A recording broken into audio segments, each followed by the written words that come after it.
October 29th, 1969. The first ever computer-to-computer link is established on ARPANET, the precursor to the internet, and eventual source of 95% of sexually explicit drawings of Lola Bunny.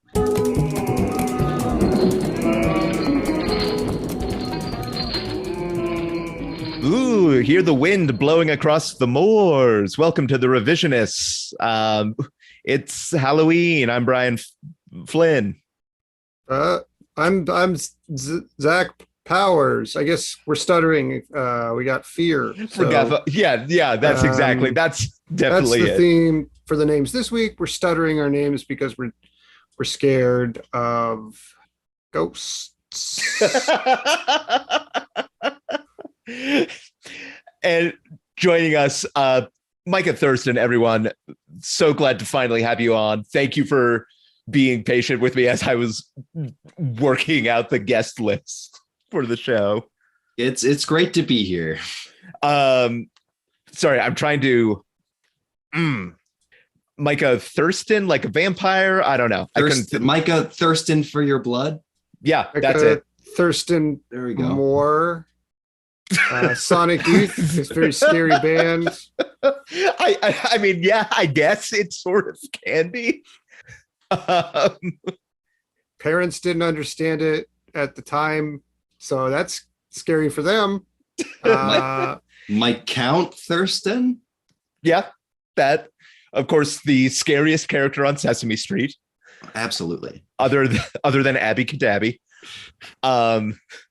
who is just magic. She just has magic powers. Is that a real character? Yep.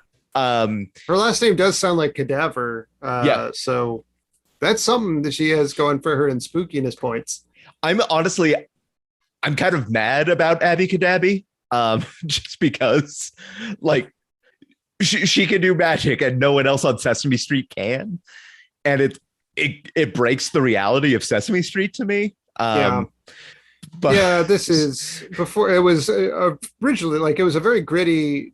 I mean, they had David Simon as the showrunner for a number of years, and now to see it reduced to this fucking True Blood shit is really disappointing from Sesame Street.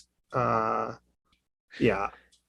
I think we all agree it has, and also it's teaching our kids CRT.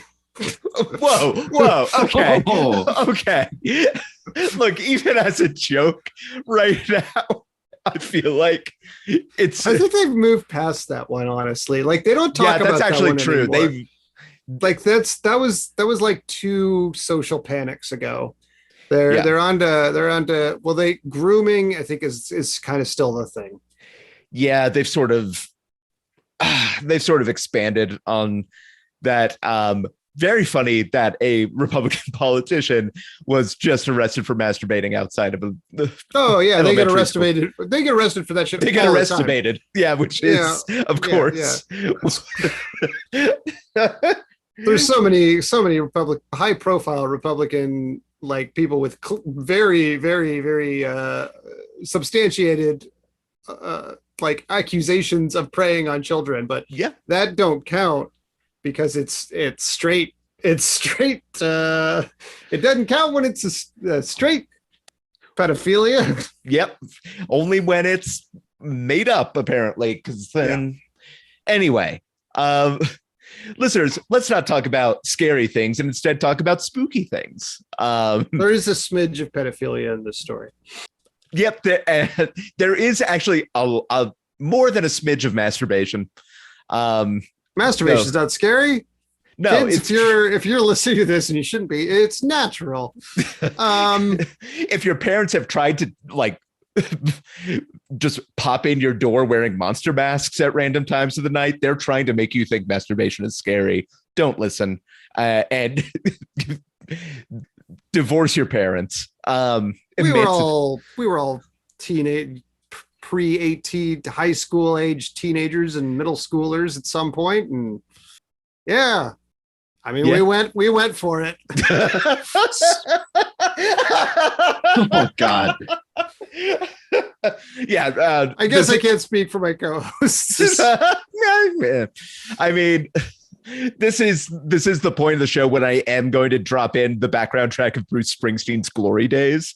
Mhm. So just so you know, listeners, if you're new to the show, we do more than talk about our own masturbatory histories. What we usually do on the show is we take a topic from non-masturbatory history, and I think we're agnostic about whether it's that's true. Mhm. It's usually not so much. It comes up. It comes up, and I think that's sort of, it's a part of life. It's a thing that happens. as a person in my mid 30s, that's sort of more my relationship with it now. Anyway, we talk about a person or thing from history. One person presents the official masturbation. Yes. One person presents the official government sanctioned, USDA approved version of that person's story, and another person comes up with a batshit crazy alternate history. And right now we are in the middle of the season that is the spookiest, the Halloween season. The season of the witch, as Donovan might call it. Yes. Or as Halloween 3, or the Nicolas Cage movie that came out, I think, in like 2013, I want to say. I don't know why I thought anyone would know that off the bat. I saw it at some point. Oh, really? Yeah, it takes place in the Middle Ages. Okay. Yeah. I mean, I have nothing to counter that with. I just have to take your word for it. Last time we talked about the disgusting story of Carl Tanzler, and the alternate history won out, where he was murdered by his intended victim, and then she puked on his body a bunch. And thank you to Jen Kolick for that. And we are about to dive into our last Halloween spooktacular topic of the year. And this is a dude I've been wanting to talk about for a long time. Like I first heard his story basically in like November or December of last year.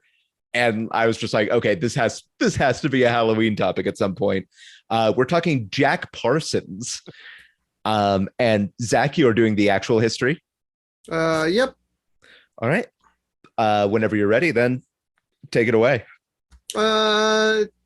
John Whiteside Parsons, or as he was originally known, Marvel Whiteside Parsons, named after his father.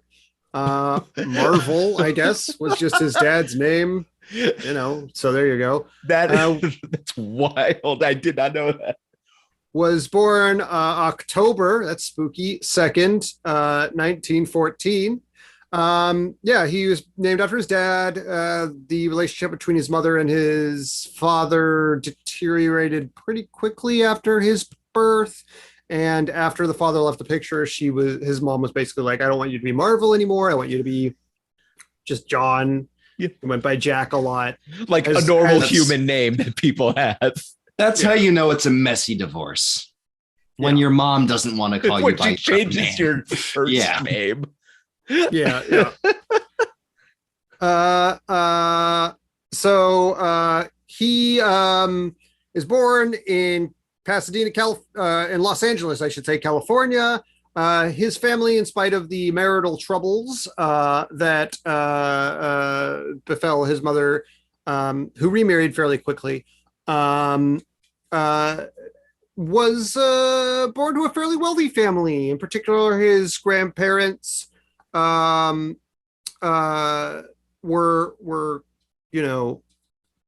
pretty wealthy.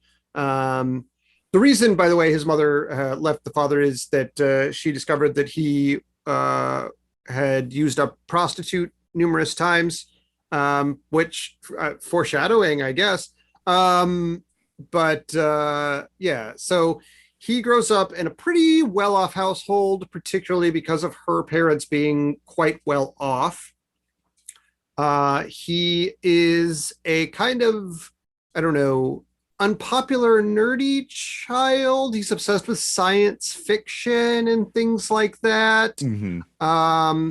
He sort of isn't, he doesn't do immediately great in school, and his obsession with rocketry and space and things like this at a young age, sci-fi, and a budding friendship with a fella named I believe his name is Edward Foreman. Yes, Edward Foreman, who becomes sort of a lifelong friend. The two of them are two young sort of pyromaniac kids running about town. He bounces between a few schools because he doesn't do well at some of his initial schools, and then he goes to like this academy where he literally blows up the toilet and gets kicked out with like with a rocket, not with just like a wicked poop. Yes, with explosives. He and his friend Edward are like big on mixing up like low end explosives and just blowing shit up. I just want to add his backyard as a child was full of craters from him and his friend Edward just blowing shit up in their backyard. Yeah, that was their main thing. I feel like with a kid like this, like he is very lucky to be born in the era that he was, because like if a kid like that now would be absolutely, and like, he ends up on rightly, he still ends up on a list. Well, a couple of lists, I think. They are, you know, pyromaniacs. They love explosions. They love blowing shit up. One formative experience is he says he summoned the devil when he was 13 years old and made a pact with the devil to go to space. So that was just, you know, typical kid stuff. Like he sold his soul to go to space. More or less, yeah. Okay. You play with a Ouija board one time and you sell your soul to the devil. I mean, it's just... But, yeah, he was adamant, we've all done it. Adamant that he summoned the devil at age 13 or so to his room. He goes eventually to, like, after he gets kicked out of that one, like, sort of, like, more tightly wound school for blowing up the toilet, he goes to a more lax school. Tight, those squares kicked me out for blowing up the toilet with a bomb. He goes to a more hippy dippy school where he does very well. He's actually like pretty smart. Sure. He's just not super great in like traditional, like the structures of those. Yeah. And eventually, you know, he sort of makes his way to Caltech, where he always wanted to go. He always wanted to like get involved in spacey shit. And at Caltech, he and his friends, Foreman goes there too, and they know some people beforehand. They are very interested in like space travel and rocketry and things like that. But they're kind of hellraisers on campus. They still have their interest in blowing shit up. He and the group he runs with are called, no joke, the Suicide Squad, because they have like sort of a reputation for being a little hellraisers in that regard. And he has a correspondence with Werner von Braun, who we've covered earlier on this podcast during this time. Nazi spaceman, yeah. And he has also an interest in Marxism and socialism and leftist politics at this time in his life. He's involved with a few groups of that nature, workers' rights, like a lot of stuff like that. Like he gets into that sort of thing while he's at Caltech. But eventually, he does do like some fairly impressive stuff. Like he he forms this group called the Guggenheim Aeronautical Laboratory, which is supported by some higher ups at Caltech. They get some real funding, and they work on like some genuine shit. They work on like genuine assisted takeoff, and like it pioneers stuff in liquid fuel and solid fuel rockets, like genuine advancements in rocket science that this guy is involved in. But as with his younger sort of obsessions, he both enjoys like this concept of space and science fiction, and also Satan summoning, which sort of revolves in him converting to a religion called Thelema, which is a religious movement founded by one Aleister Crowley, a popular Satanist. That's what it says when he's on the local news.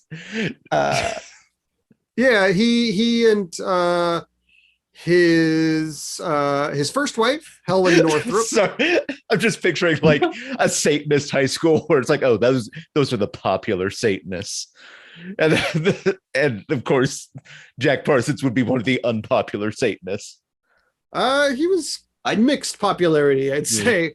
I just like the specification. Yeah, first wife. Oh yeah, first wife. Oh yeah. So he and his first wife join this religion. They end up going to a place called the Agape Lounge, and Crowley really takes a liking to young Parsons, and he gets involved with all of their sex magic, which is what they called it. Basically, like they visualized a lot of like things and ideals and things they wanted to come to pass while doing sexual rituals and having orgies and all this kind of shit. So he is living on the lodge, and Crowley even taps him to take over the lodge after his passing. Like that's how much he likes Parsons. So I did not quite realize that part of the sex magic was just like sort of almost like the secret, like envisioning an outcome you want to come to pass while you're fucking. Yeah, that's part of it. Like but there's ritual components, but yeah, it's like I guess casting a spell for it. Because I can think of a couple outcomes that I'm sure most people want to come to pass in that instance, but yeah, they're pretty short term. Yeah. What I read was that if you focus really hard on something while you're orgasming, that is what will come to fruition, which is a great way of thinking. It's like a good life philosophy. If you think really hard about something while you nut, yeah, it's gonna come true. Yeah, I mean, look, do you? I'm not gonna like yuck on a yum, and I don't think this rises to the level of kink shame. I guess it's actually religious oppression, maybe, but like, it's just like we all know the First Amendment here. Yeah, you have the freedom to religion and the freedom to come. Yes. Yeah, I'm familiar with that Bad Brains song. Yeah, so he eventually does take over the lodge itself even before Crowley's passing. Another high and breaking member of the church dies, and Crowley appoints him as the guy to run the lodge in 1942 from his mansion on Orange Grove Boulevard. And there is a lot of orgies and sex magic, and by his own admission and his own writings, he's doing like every drug under the sun all the time. He's absolutely going hog wild on everything from alcohol to weed to meth to whatever's available to him, or like early methamphetamines. I don't think modern meth had been invented yet, but you know. Yeah, like your granddad's meth. Yeah, the meth they gave soldiers in World War II. This does eventually get him expelled from some of his working conditions, especially because he's showing up hungover or still drunk on like 2 hours of sleep after a fucking cocaine orgy. Like, and saying weird shit to his coworkers, like sometimes even inviting them. Like like any of the words in the last 5 minutes. Like, yeah, he eventually is not great for his career. This whole lodge business, but his romantic life is also bad. He separates from his initial wife Helen because he has an affair with her at the time 17-year-old sister Sarah, and eventually as time goes on and he's running into all these people at the lodge, a fella comes by the name of L. Ron Hubbard. And Hubbard and Parsons initially are very good friends. They get along very well. They do a lot of like masturbation rituals together to do various, magical things. Most notably, the Babylon working spell, which is a ritual that is meant to bring a goddess to Earth called Babylon, who I think, as far as I can tell, is maybe meant to birth the Antichrist. Yeah. Yeah, and so it involves a lot of masturbating and writing and candles and drugs, I'm guessing. Yeah. Yeah. Yeah. I'm sorry. I just need to read this quote. Parsons jerked in the name of spiritual advancement while Hubbard scanned the astral plane for signs and visions. That's what the kids are calling it. Yeah. So the Parsons wasn't the only person who became sort of close with Hubbard, because Sarah also became very close with Hubbard in that she started fucking him. And eventually Sarah runs this idea by Parsons that Hubbard has, which is like, okay, we're going to take $21K of your money and buy some yachts, right? And sail them to a separate location where we're going to sell them at an up price because the demand is higher in this spot. And that's the plan. 21K being nearly $400,000 today. And he was like, yes, okay, we can do that. So what happens is Hubbard and Sarah take the money, buy the yachts, and intend to completely fuck off and steal the money. Parsons, after realizing he's been had, does do like a sex magic curse on them, which, to his credit, like, they don't get very far in these yachts because they run into a squall. And eventually he's sorry. He sort of tries to like regain his money by like legal, through the legal system, as wild as that is, but it doesn't really work. I think Hubbard had to eventually pay him like $300 back. But he agreed to a lot of stuff and blah blah blah. But Sarah has fully left him and defrauded him. His career is in shambles and he is working odd jobs. I think he did some explosions for movies for a while. Because sorry, I'm also just picturing him where he's like walking out of court and things are like clearly not going his way, just like, well, do what he got to do, and just like walking into the like courthouse restroom or whatever. But he does meet a woman named Marjorie Cameron, who is a bright redheaded woman. Supposedly the Babylon goddess was supposed to be a bright redhead. So he was like, maybe this is my goddess come to life, Babylon, and they marry. But due to his decreasing favor in terms of his career, and also the fact that he has several affairs and sleeps with prostitutes, they do eventually separate, though don't divorce. And near the end of his life, he's having a tough time.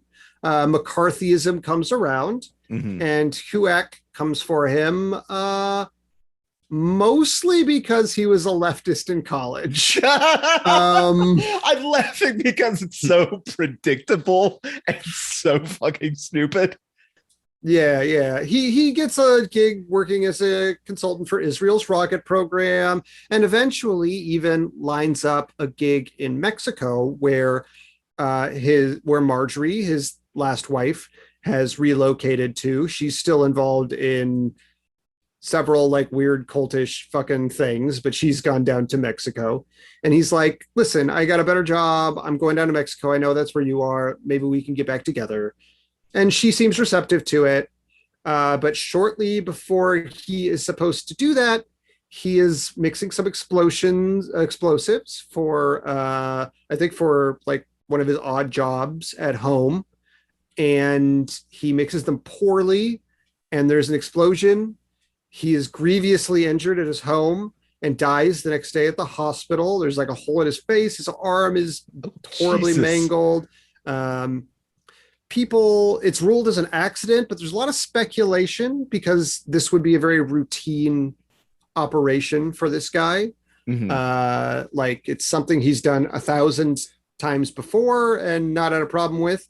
I mean, granted, he's a guy who's addicted to like 85 different kinds of drugs, but even still, some people believe, including that this might have been an intentional death because it might have been part of a rite to create a homunculus.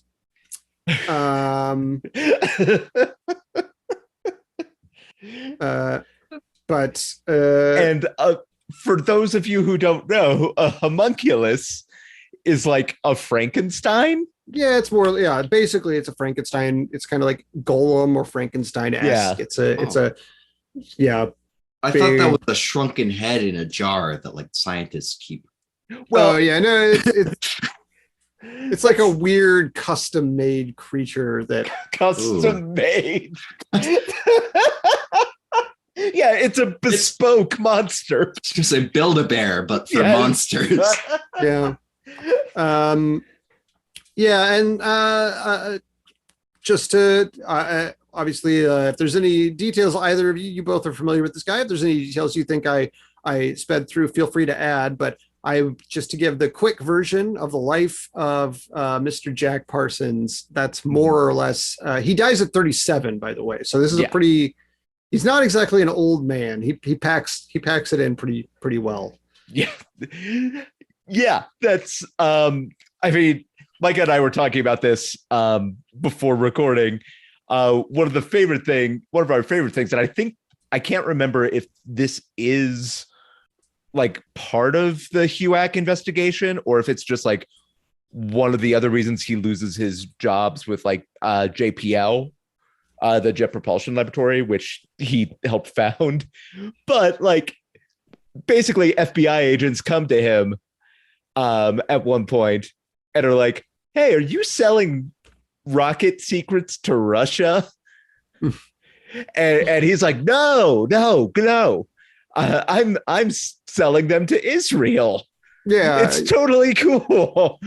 It's worth noting. Yeah, he did work for the Israeli space program for a while, and it's worth noting like he is genuinely considered a pretty important figure in like the advancement of space flight and rocket science. Like in spite of all this other crazy shit going on, it's not like he was a slouch in those departments. He was genuinely an important figure in developing those things.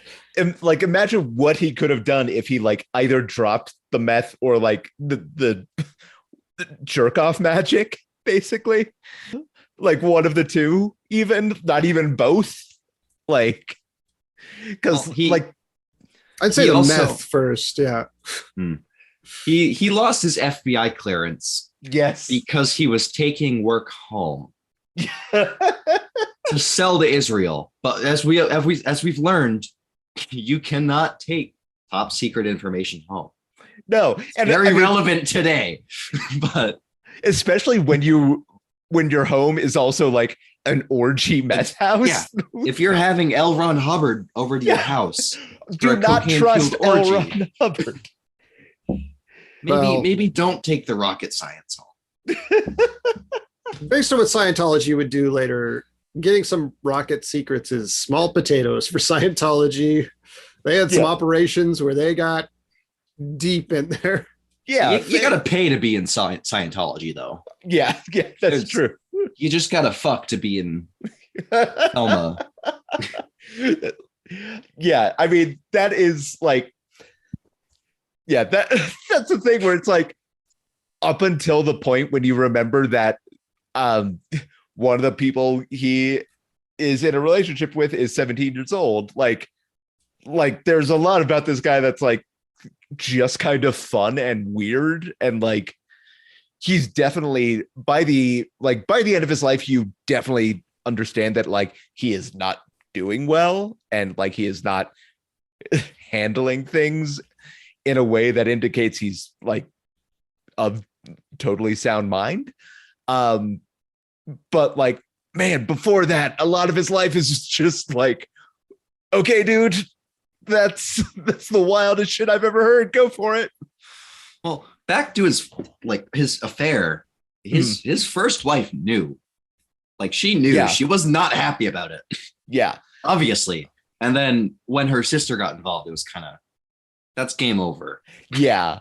My understanding was like they were supposed to be part of like a free love, somewhat polyamorous, but like that's how he sold it to them. But that's not the understanding of the other person in the relationship. Yeah. Well, it was kind of like an open relationship where only one person was like really pushing for it. And the other person's like, I'm going to let you do what you want. But like, yeah, which we otherwise call just cheating. Like that's, yeah, it's cheating, but with labels. Yeah. Yeah. It's like fun. It's like Satanist cheating. The only other thing I do want to mention is that like I first heard about this guy on like this paranormal podcast I listened to just for yucks, called Unexplained, which the thing I love most about it is that it takes itself so seriously, and to the point where it suggested that Jack Parsons' explosion was not the result of like either an accident or a homunculus attempt, but that he finally did actually end up summoning like Babylon or some other demon through his sex magic and be like, have we considered this as a possibility? And it's like, nah, dog, I really haven't. Yeah. And it's worth noting that Sarah, the sister of Helen, obviously, you know, they started the relationship when she was 17, but and that's not good. But beyond that, this woman, we talked about her, I think, in the L. Ron Hubbard episode. She is, wild. Like, Crowley hated her. He called her a vampire because she was so disruptive. And then she helped found Dianetics. So she's a pretty wild. Yeah. She was down for this cult shit. Yeah. And this is like, of the three women L. Ron Hubbard is married to, still like the second wildest. Yeah. Because like there's his first wife who is like just fully on a victim of L. Ron Hubbard. Not all these women are to an extent victimized by L. Ron Hubbard. I don't want to like misconstrue that. He is a huge manipulator. But then like his third wife, who basically becomes like one of the chief leaders of Scientology. Yeah. It's wild. But Zach, thank you. Mm-hmm. Micah, whenever you are ready. Oh boy. So Jack Parsons was in fact born in Los Angeles, California. That's really where the story starts to diverge. Okay. Now, I will admit a lot of what Zach said is correct. He did have a friend in high school, at least one. But this friend was named Edward. And like most of us, you know, they were good friends. They played with their rockets together. You know, they were teenagers. It's what they did. Had multiple explosions in the backyard. It was a time to be alive. We're gonna skip ahead to Thelma, the sex magic cult. A lot of it you might think is kind of crazy. It is in fact real. Oh, As a child, Jack really worshipped these pioneers of rocketry, Werner von Braun specifically. And problematic choice, but at the time it wasn't. yeah. But well, no, it still was. It was just they didn't know yet. yeah. We'll give them in the 1940s, it might be the most problematic time to worship Werner von Braun.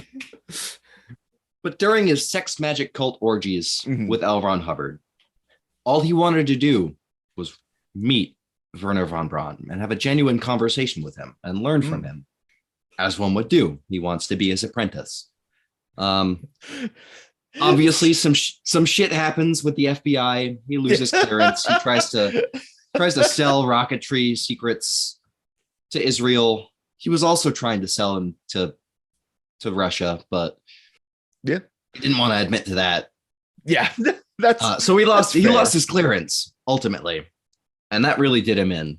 And he did end up working on a movie set, but at that time he did end up meeting Werner von Braun. At this time, Operation Paperclip was in full swing, I think, and so Werner von Braun was in the United States, fondly enough, in California on this movie set. So while meeting Werner von Braun in this laboratory, mixing these explosives, they have this lovely conversation about time travel, of all things. Yeah. Because in his free time, Werner von Braun was working on a secret project for the Germans to travel through space and time. Oh no! Look, if there's one, actually no. I feel like there's a lot of German people who, if they had a time machine, would go back and make it look, kill baby Hitler. Basically, it doesn't go back. It only goes forwards. Okay. This is how they prefer. Yeah. So obviously, he doesn't want to test it himself. And to all those people who would go back and kill baby Hitler. I know killing a baby seems difficult, but also I'm gonna lay something out here for you. If it wasn't Hitler, it would have been somebody else. It was a culture, like it was a big social thing that was building up for many years. Yeah, Hitler was not a particularly unique person. It was just that was a culture that was made by a lot of people. Yeah, that's so. Here's a list of a whole lot of babies that actually you need to go back and take care of. I need this on my desk by Friday. Hey, what's the life of one baby? That's the ultimate question. Look, if that baby's a Nazi, like it's the 1910s? 1910s. The life expectancy is like 6. Yeah. How old do you have to be to legally be a Nazi? That's true. I mean, we're also getting into time travel paradoxes a little bit. I'd assume that the minimum age to vote would probably be where I'd start. Look, you have to check fingerprints, take some DNA, and then come back and be like, okay, we confirmed your baby is a Nazi. And then the parents would be like, here you go. Tongue. Yeah, I guess that came out more Scottish. But anyway, time traveling Nazis. So Werner von Braun was having this lovely conversation with Jack Parsons about this new device that he had started working on in Germany before Operation Paperclip. The only thing was that he wouldn't test it himself, and he couldn't share it with the public. Otherwise, other countries would come and steal his technology. Yeah, I mean, you know the saying, don't travel time on your own supply. So the year is 1952. Obviously, this is the year that Jack Parsons dies. Or does he? Or is it homunculus? He doesn't die. That's where I'm getting at. Yeah, in case you couldn't fucking tell. In case you couldn't follow this line of pretty reasoning. Subtle foreshadowing. I know, I'm great. So he steps into this time machine in the shape of a hot tub. Oh It no. was the 50s. It had to happen. Yeah. With Werner von Braun at the time, but Oh, obviously okay. he gets out. It was, I mean, it's sex magic. They had to get him together. But Werner von Braun hops out at the last minute, Mm. and this massive explosion takes place on this film set, in this trailer, in this hot tub. And Jack Parsons is teleported 8 years into the future. Oh, it's not that bad. Okay. Did I say 8? I meant 6. 6 years into the Oh, that's future. even better. Like To 1958, into the Oval Office with Dwight D. Eisenhower, mhm. where Jack Parsons signs the National Aeronautics and Space Act, forming NASA. I will say, when you say 6 years is not that bad, if you traveled from October of 2016 until now,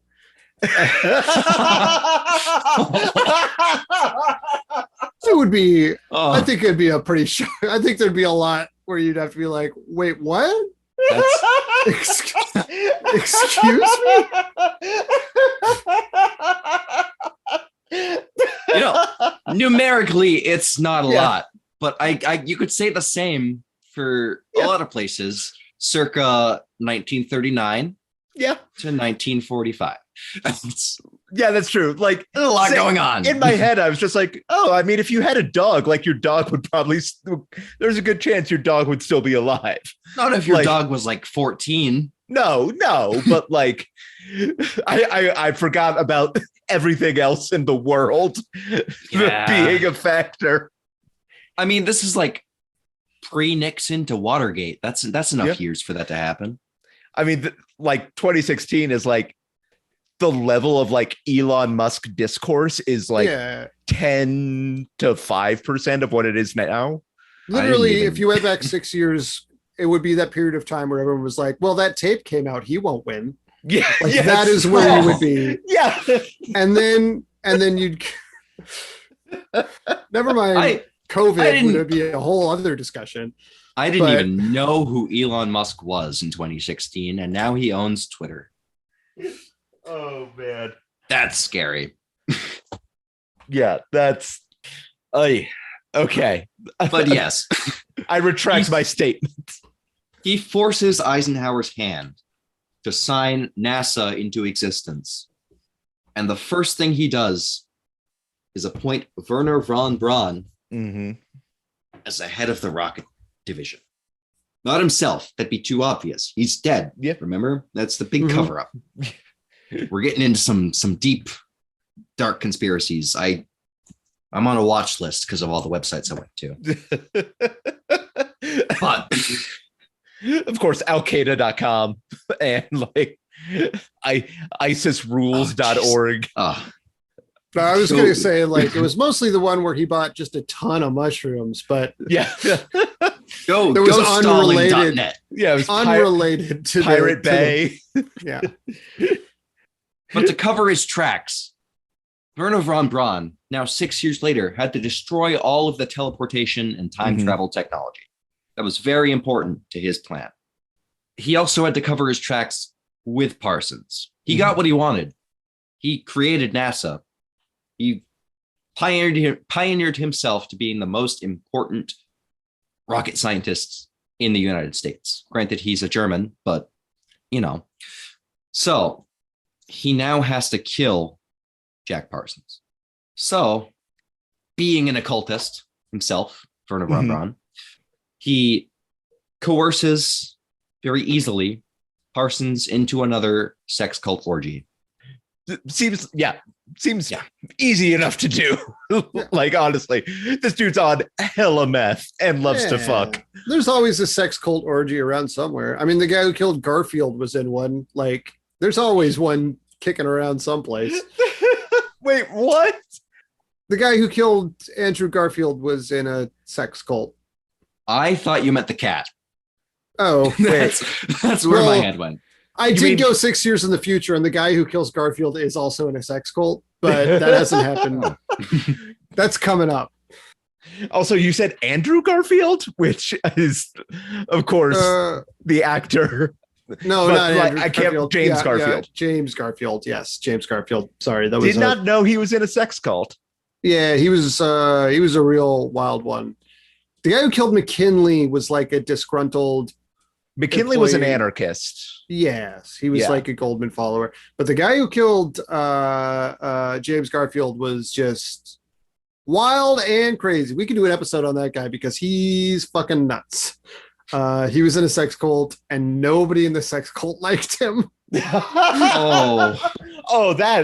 I kind of almost feel bad about him. I do feel bad about that. Charles Gateau. There we go. Mm-hmm. Could not remember.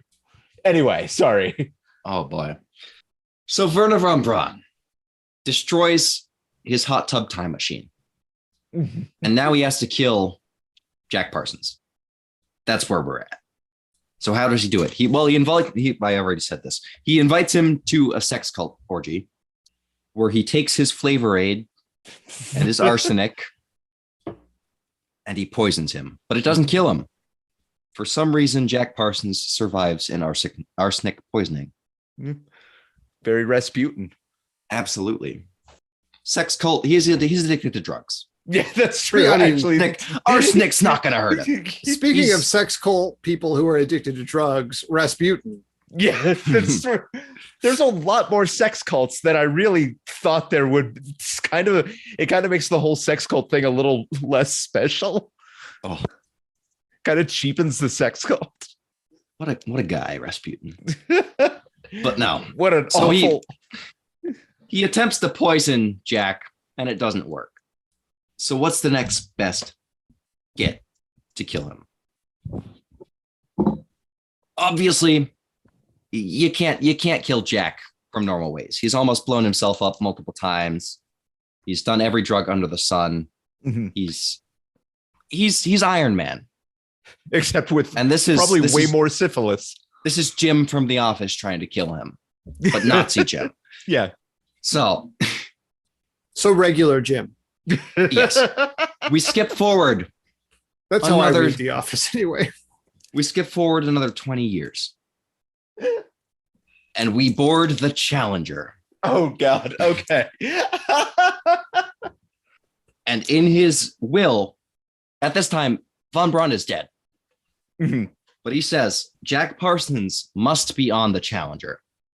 Jack is like 60 something years old at this point. He's going out. He's done a lot of drugs. He can barely talk, but he sticks him on the Challenger. He makes sure that happens. And we all know what happened on the Challenger. Von Braun tried to mix explosives on board during takeoff. A bad time to mix explosives. Yeah, absolutely. Being honest. You can't control the guy. He's senile. He's done too many drugs, and that's all he's ever known. And that's the story of Jack Parsons. Micah, thank you. Also, speaking of old people in space, this day in history was also John Glenn's second flight after he was like a senator or some shit. He's not the oldest person according to my history. That would be Jack Parsons. Not the oldest meth addict in space. He sold his soul to the devil to go to space, and it happened. Devil did it. It didn't happen. He died in the atmosphere, but he tried. Maybe he died like 1 millisecond after technically he was in space. Like a classic devil's bargain. I mean, he could have died a complete farce on a movie set. Yeah. Or he died on the most televised tragedy at the time. Well, he could have been one of John Landis's many victims, or Anyway, most televised tragedy at the time. It's fallen in the ratings in subsequent years. Yeah, there's Yet that 6-year time. I keep thinking about that 6-year time travel and being like, oh no. Yeah, when you put that into perspective, that changes a lot. Oh man.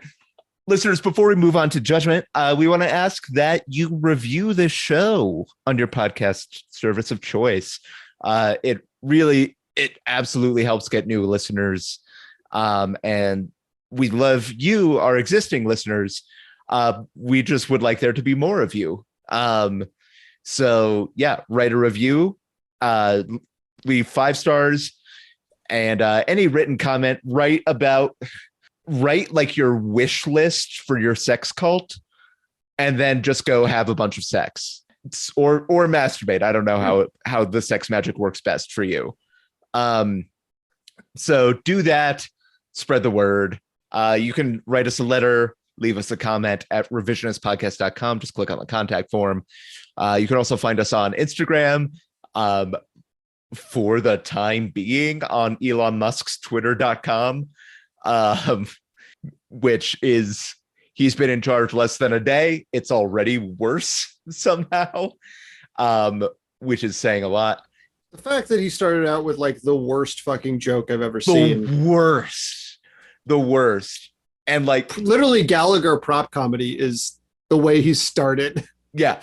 Like I would almost go so far as to say sub Gallagher, but it's the thing. And I saw a tweet like this where it's like the only thing Elon Musk wants in this life is to be funny, and he will never be that because he is a dreadfully unfunny person. And like, it's just, there's so many people like that who have become like actual, like Elon Musk's monsters. And anyway, that's enough of my disgust about Elon Musk. Really don't like that guy. You can also pledge your support on Patreon with as little as $1 a month. And that is fantastic, but also like there's more worthy causes in the world. Don't feel like you have to, just because we're asking. Plugs. I mean, Zach, you co-host the Movie Trap. Yep, it's a movie podcast because I looked at where I was at as a white man in his 30s, and I was like, could I be more generic? And I said yes. And I started a movie podcast, and we basically have a premise where we pick a topic. Each of the 3 hosts picks a movie in that topic, and then at the end, whoever wins the round picks the next topic. It's just a gamified version of a show, basically. Mm-hmm. We're doing our Halloween roundups right now. It's special time Halloween because we don't have somebody pick a topic. We roll a 20-sided dice out of 20 horror themes. And this time we picked movies that take place around Halloween or on Halloween.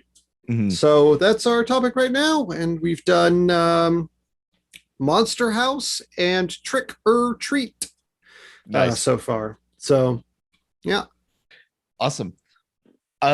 Listeners, I'm going to plug continuing to donate to abortion funds. I feel like that has somewhat dropped off people's radar, but a lot of clinics, especially in states like Colorado, for example, where abortion is, legal, and we're surrounded by states where it is not, are seeing a huge increase in demand from people having to travel, having to make accommodations, on top of having to pay for the procedure. So the need hasn't gone away. So I'll mention that. Like, I don't know if you had anything specifically you want to mention. I know you have been buried in schoolwork. So yeah, I don't really have a lot. I don't have any, and I don't do podcasts. Mm-hmm. I don't have one yet. I might soon. But I will plug one thing. It is Midnight Breakfast on Instagram. It is my friend's band, and you should check it out. Awesome. And that's it. Cool.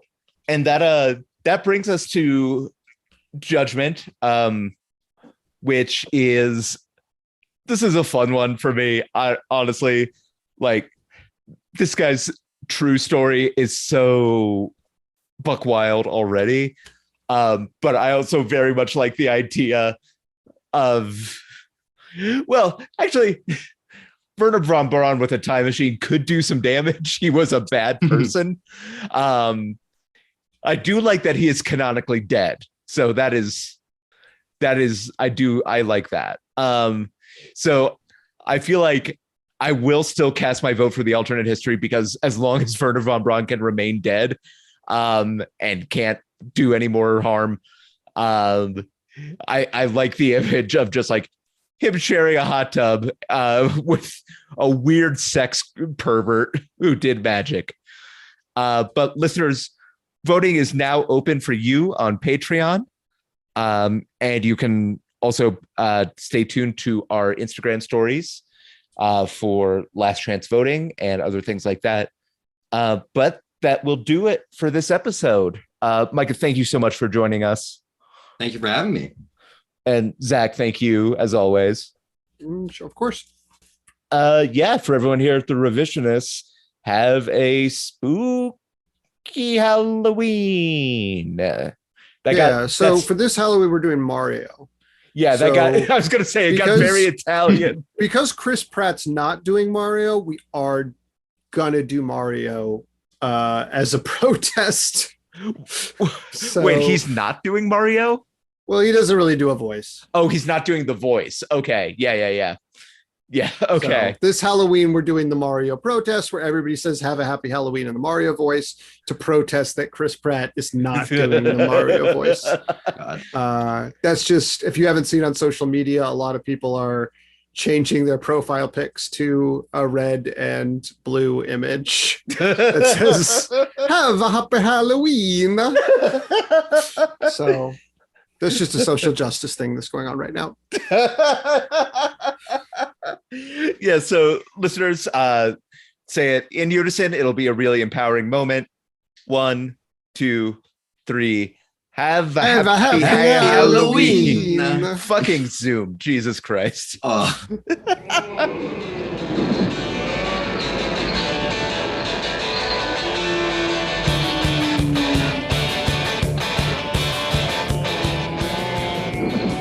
October 29th, 1792.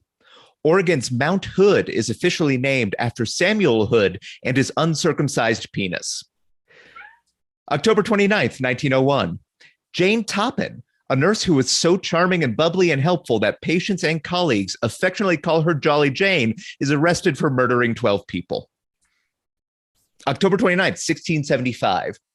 Gottfried Leibniz makes the first use of the long S as a symbol of the integral in calculus, and the cool pointy S as a symbol of cool people who fuck.